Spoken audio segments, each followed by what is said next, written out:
Hi guys, my name is Alexander. Welcome to my YouTube channel where I'll teach you how to play accordion and improve your skills from beginners to more advanced level. Please like, subscribe and share videos to help my channel grow. Let's start. Hi guys, in this video I'm going to talk about dynamics in music in general and how to play it on accordion. Dynamic basically means how loud you play something.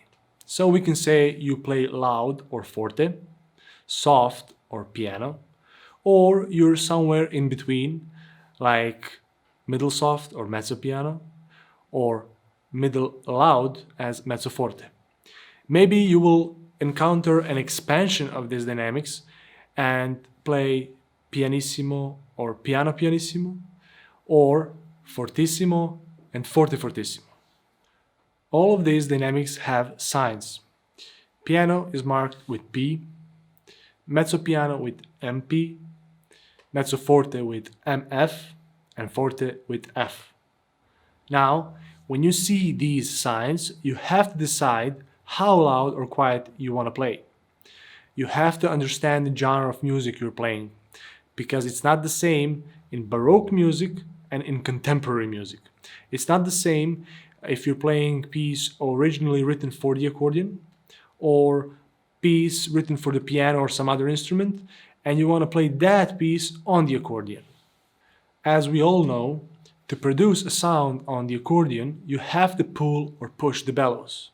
Well, that's the same place you have to control your dynamics. I'm going to play you 4 different dynamics starting from piano.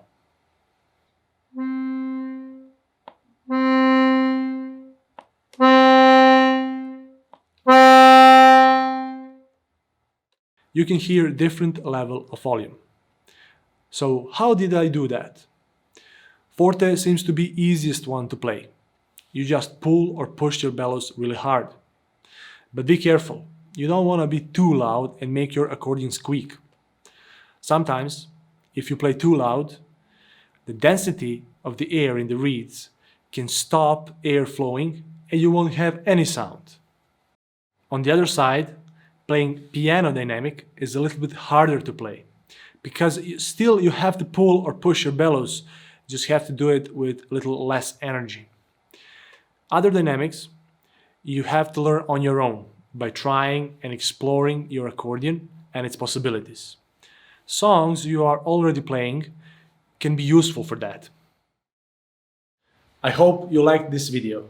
If you have any questions, comment in section down below. See you next time.